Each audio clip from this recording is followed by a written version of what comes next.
5 universities के लिए 130 जो ख्वाहिशमंद कैंडिडेट्स थे, उम्मीदवार थे, वो सामने आए। 30,000 से ज़्यादा तलबा तलबात का जो फ्यूचर है, मुस्तकबिल है, दाव पर लगा हुआ है। ये नाम पड़े हुए वज़ीर आला हाउस में, अभी तक इस पे वज़ीर आला साहब दस्तखत नहीं कर रहे हैं। असातिज़ा सड़कों पर होंगे, फिर कौन पढ़ाएगा? वज़ीर आला बलूचिस्तान, हुकूमत बलूचिस्तान की जिम्मेदारी है कि 3 में से किसी एक का इंतखाब करे। सर्च कमेटी ने 15 नाम, हुकूमत बलूचिस्तान, वज़ीर आला बलूचिस्तान। अस्सलाम वालेकुम, उम्मीद है कि आप खैरियत से होंगे। आज फिर हमारा मौजू है बलूचिस्तान की पब्लिक यूनिवर्सिटीज़ में माली बहरान। University of Balochistan, university law college गुज़श्ता एक हफ्ते से बंद है। मुलाजमीन, faculty members, lecturers, assistant professors ये सारे सड़कों पर है। ये सरापा एहतजाज है, मुतालबा कर रहे हैं कि गुज़श्ता 3 माह से ये तनख्वाहों से महरूम है। किसकी जिम्मेदारी है? हुकूमत बलूचिस्तान की जिम्मेदारी है। जो यूनिवर्सिटी एडमिनिस्ट्रेशन है, यकीनन ये इन सब की जिम्मेदारी है। लेकिन आज मैं आपसे कुछ अहम खबर डिस्कस करना चाह रहा हूँ। आपने पढ़ा होगा, सुना होगा सोशल मीडिया पे, फॉर्मल मीडिया पे, कोई 1 माह पहले, तकरीबन 1.5 माह पहले सर्च कमेटी बनी थी।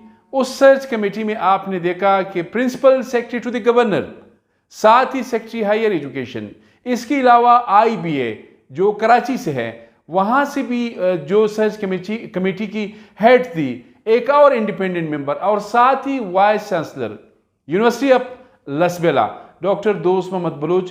5 रुकनी सर्च कमेटी थी। इस सर्च कमेटी ने टेस्ट इंटरव्यूज़ किए, टेस्ट नहीं बल्कि इंटरव्यूज़ किए थे बलूचिस्तान में 5 वाइस चांसलर्स की तैनाती के लिए।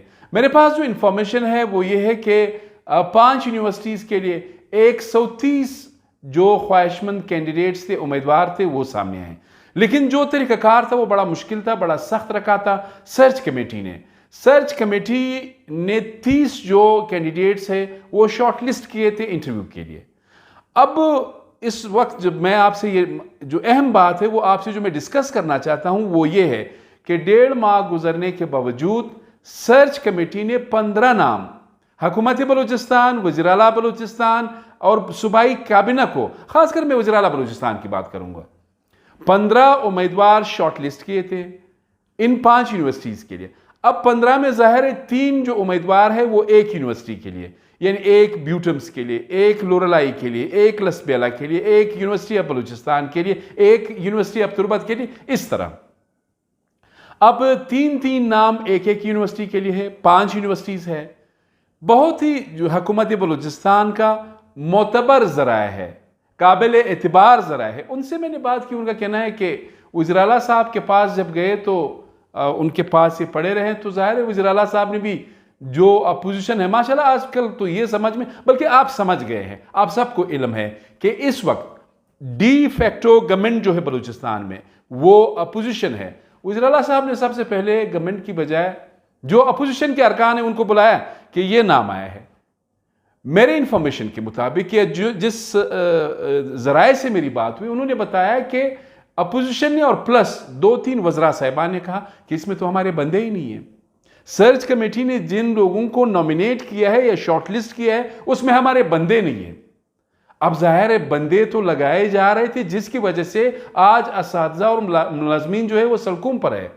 बंदे तो जाहिर है माजी में चांसलर, गवर्नर के पास इतने इख्तियारात थे, अनक्राउंड किंग, बेताज बादशाह, जिसको भी अपॉइंट करता, जिसको भी निकालता, जिसको VC लगाता, जिसको प्रो VC लगाता, जिसको रजिस्ट्रार लगाता, ये उसकी मर्जी थी। लेकिन जो बलूचिस्तान यूनिवर्सिटीज़ एक्ट 2022 है, मॉडल एक्ट, उसके बाद चांसलर के इख्तियारात कम हो गए, ख़त्म हो गए, और उसमें यह क्लियर तरीक़ाकार बनाया गया कि सर्च कमेटी इश्तिहार देगी 6 महीने पहले, उसके लिए इंटरव्यूज़ होंगे, फिर एक यूनिवर्सिटी के लिए 3 कैंडिडेट्स के नाम फॉरवर्ड किए जाएंगे।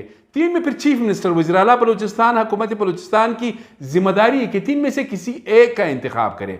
किसी एक का इंतखाब करेंगे तो फिर गवर्नर साहब के पास वो नाम जाएगा, गवर्नर साहब अप्रूवल देंगे, फिर हायर एजुकेशन जो डिपार्टमेंट है वो इस हवाले से नोटिफिकेशन जारी करेगी। तो इस वक्त अहम खबर ये है, 1.5 माह से ये नाम पड़े हुए वज़ीर आला हाउस में, अभी तक इस पे वज़ीर आला साहब दस्तखत नहीं कर रहे हैं। वज़ीर आला साहब चाहे दस्तखत करे भी तो फ्रेंडली और पावरफुल अपोजिशन और साथ ही कुछ वज़रा साहिबान वो कहते हैं कि इसमें हमारा कोई आदमी नहीं है। अब कहने का मकसद ये तो मजाक है बलूचिस्तान के अवाम के साथ। इस वक्त 30,000 से ज़्यादा तलबा तलबात का जो फ्यूचर है, मुस्तकबिल है, दाव पर लगा हुआ है। असातिज़ा सड़कों पर होंगे, फिर कौन पढ़ाएगा? असातिज़ा और मुलाजमीन 3 माह से तनख्वाहों से महरूम होंगे, फिर कौन पढ़ाएगा? कहने का मकसद यह है कि इस सर्च कमेटीज के जरिए जो भी वाइस चांसलर आएगा वो बाइख्तियार और ताकतवर होगा। जाहिर है चेक एंड बैलेंस है, वाइस चांसलर पर भी, गवर्नमेंट पर भी, चांसलर पर भी। माजी में तो बादशाहों की तरह लगाए जाते थे और वीसीज भी बादशाहों की तरह फैसले करते थे। अब जाहिर है हमने रूल्स रेगुलेशंस की तरफ जाना है। इस वक्त जो इंपॉर्टेंट बात यह है, यूनिवर्सिटी ऑफ बलूचिस्तान वो 1 अरब से ज्यादा जून तक फंड्स का मुतालबा कर रही है। जो ब्यूटम्स है उन्होंने भी 50 करोड़ का डिमांड भेजा है। SBK वाली जो मोहतरमा है वो भी इस तगवदो में है कि अपना जो डिमांड है वीसी साहिबा वो गवर्नमेंट ऑफ बलूचिस्तान को पेश करें। अब ये 2 अरब रुपए तक चले जाएंगे। पैसे तो आप 2 अरब रुपए खर्च करती हो, लेकिन मैकेनिज्म तरीकाकार मानने के लिए आप बिल्कुल तैयार नहीं है। तो ये काम हुकूमत बलूचिस्तान का, चीफ मिनिस्टर बलूचिस्तान का सबसे बढ़ के जो हकीकी हुकूमत है वो है बलूचिस्तान की अपोजिशन की सियासी जमातें, जमात उलमा इस्लाम और BNP मैंगल। इनको किरदार अदा करना चाहिए, रहम करना चाहिए। अगर सर्च कमेटी ने नाम अप्रूव किए तो मेरे ख्याल में फिर देर नहीं करना चाहिए। 1.5 माह हो गए, अभी तक इन्होंने फाइनलाइज नहीं किया है, बल्कि वो चाहते हैं हमारा बंदा इसमें शामिल नहीं है। ये आपसे शेयर करना था। अपने मेजबान सईद अली शाह को इजाजत दीजिए। अल्लाह हाफिज।